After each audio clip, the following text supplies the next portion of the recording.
תקשיבו בעריכה אחר כך.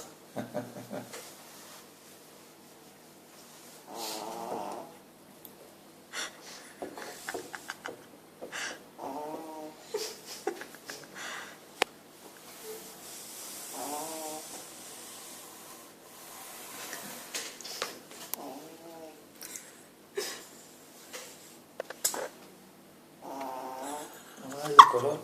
פעם שמה שומע אותה ככה.